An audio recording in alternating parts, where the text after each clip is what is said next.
First reading. There is no God besides you who have the care of all.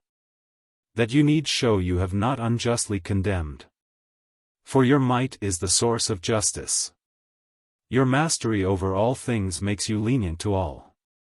For you show your might when the perfection of your power is disbelieved. And in those who know you, you rebuke temerity. But though you are master of might, you judge with clemency. And with much lenience you govern us. For power, whenever you will, attends you. And you taught your people, by these deeds, that those who are just must be kind. And you gave your children good ground for hope that you would permit repentance for their sins.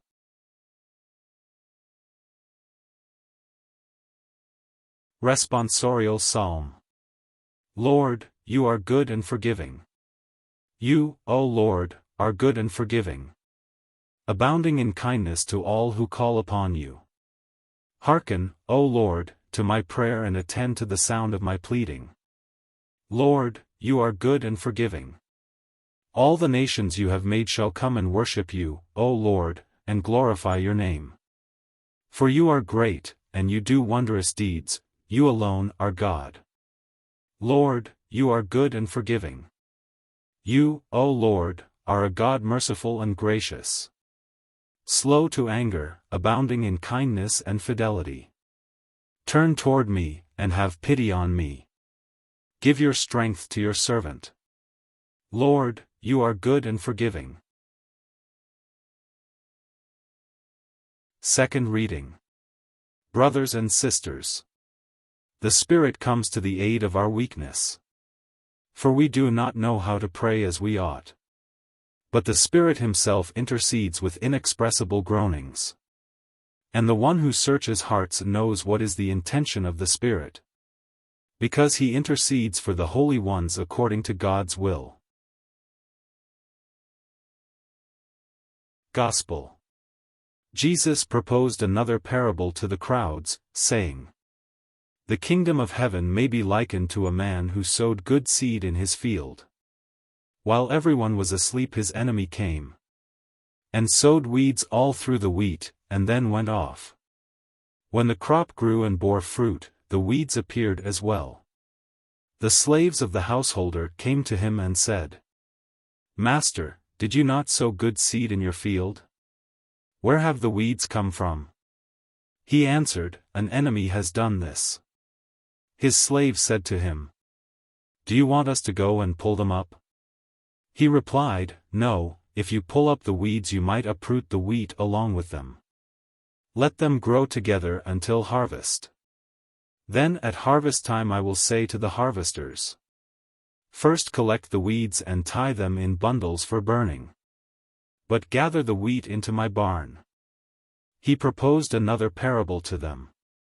The kingdom of heaven is like a mustard seed that a person took and sowed in a field.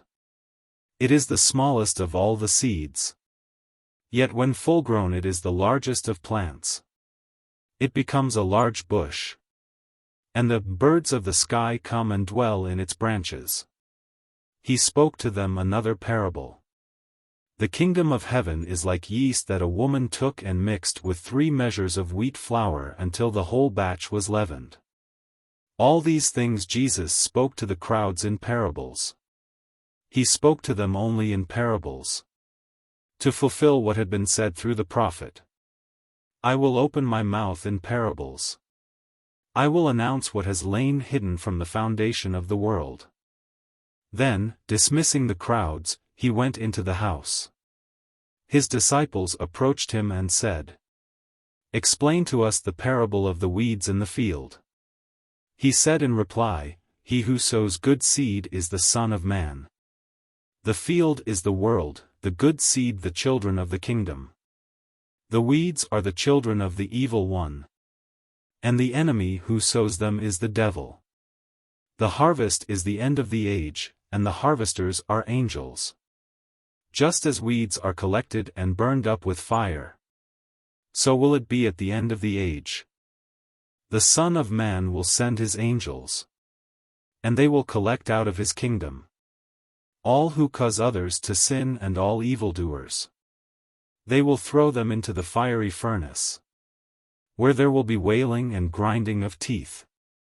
Then the righteous will shine like the sun in the kingdom of their Father. Whoever has ears ought to hear. The word of the Lord.